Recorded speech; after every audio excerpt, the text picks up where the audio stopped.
నా పేరు నారాయణమ్మ.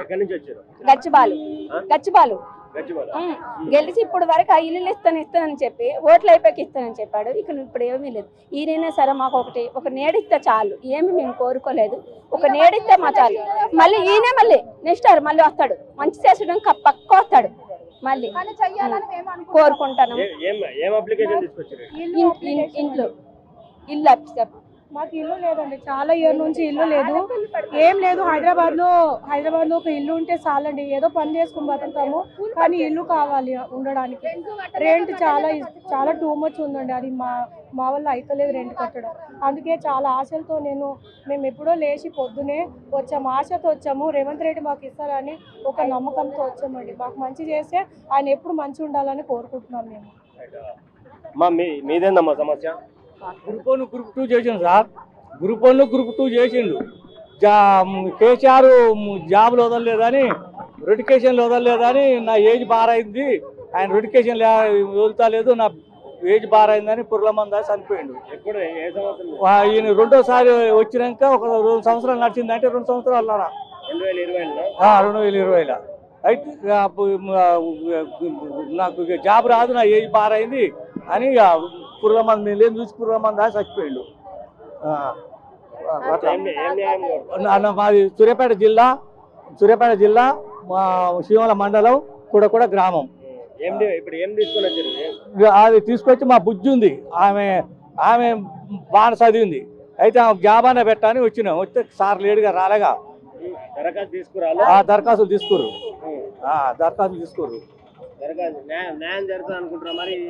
ఏమో మరి సార్ రాలేదు కాబట్టి మరి జరుగుతా జరగదా, ఇప్పుడే కొత్త కదా మేము వచ్చింది.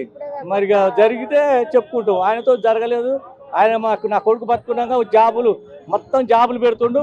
ఓట్లు వేయడానికి బోధినకుంటా మా కాడ ఉంది. మా ఓట్లన్నీ మొత్తం ఆయన కేసీఆర్కే వేయించాడు.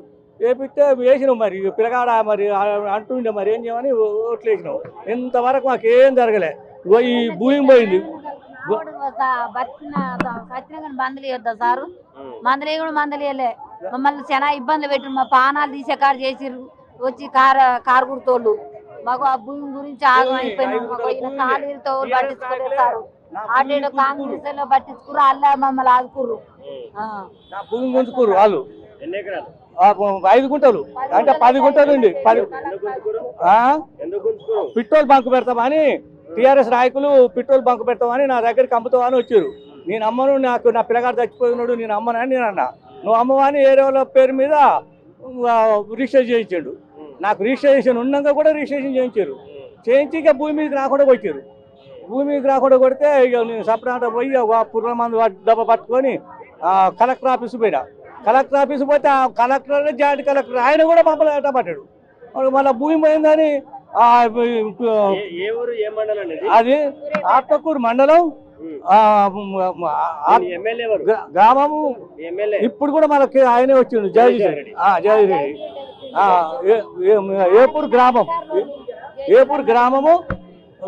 ఇది మన సూర్యాపేట జిల్లా. పోతే ఇది కొత్త గవర్నమెంట్ కదా, కొన్ని రోజులు అయింది వచ్చి. అందరికి న్యాయం జరుగుతుంది, అందరు కూడా న్యాయం జరగాలని, న్యాయం జరగాలని అట్లా. ఏం పేరు? రాములు, బుక్యా రాములు సార్. బుక్యా రాములు. ఏం పని? నాకు స్కూటీ కావాలి సార్, 2 కాళ్ళు పూడి సార్. కేటీఆర్ ఇయ్యలే సార్. ఎందుకు ఇయ్యలే సార్? అప్పుడైతే ఇయ్యలే సార్. స్కూటీ కావాలి, ఇంత దూరం 2 కాళ్ళు పూడి సార్. ఏనుగల్లు బట్టుతండ, వరంగల్ జిల్లా సార్. ఇది తప్పకుండా సాయం చేయాలి సార్.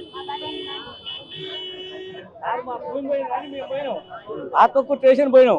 పోతే ఏఎస్ఐ లోపల తోలిండి. ఈయన ఎంపీటీసీ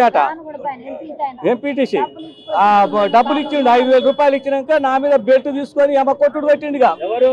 ఏఎస్ఐ సత్యనారాయణ సార్ అని. ఎప్పుడు అంటే సంవత్సరంన్నర కావచ్చు. ఇక నేను ఎవరి కాడికి పోలే. నా ఒళ్ళు వచ్చి నా భూమి పోయినందుకే బెల్ట్ తీసుకొని బాధిండు, లోపలికి పిలిచి. మళ్ళీ ఇక్కడ కనపడితే నేను పడగజీరేస్తా అని చెప్పిండు. ఎస్ఐ ఏమంటాడంటే Satyanarayana sir. ASI Satyanarayana sir SI అక్కడ ఉన్నాడు. రెడ్డి నేను వచ్చి నాకు ఈయన కూర్చో ఎవరు పిలిచిన పోకన్నాడు. అంటే ఈ ఎంపీడీసీ వచ్చిండు. ఎంపీడీసీ రాగానే పిలిపించా నేను పోయినా. పోగానే సార్ భూమి పోయింది చూడని నాన్న నీకు భూమి పోయిన ఆదరా అని చెప్పని ఇక బెడ్ తీసుకొని ఇక బాధలు మొదలు పెట్టాడు. ఎంపీడీసీ పేరు ఏం పేరు? ఎంపీడీసీ కన్నయ్య. కన్నయ్య ఇక బీసీ కన్నయ్య. అట్లా ఇక 5,000 రూపాయలు ఇచ్చిండు, కొట్టిచ్చిండు బాగా. అట్లా భూమి మీదకి రారా చూసుకుందాం అంటాడు. భూమి మీదకి రానిస్తాను ఇక అసలే. కొన్ని భూమి నీ పేరు మీద లేదా? నా పేరు మీద ఉంది, అన్ని అయినాయి. మొన్న కేసీఆర్దే బొక్క వచ్చింది. ఈ బొక్క వచ్చినా కూడా భూమి మీద రానిస్తాలే ఈ టీఆర్ఎస్ నాయకులు.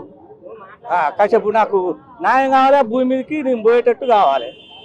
అట్లా ఈ ఆడ భద్రాచలం డిపో అట ఈ కొత్త బస్ స్టాండ్ నుంచి సూర్యాపేట కొత్త బస్ స్టాండ్ నుంచి అటు వెళ్తున్నా బయ్యి వచ్చి గుజ్జి కాలు దింగిండు.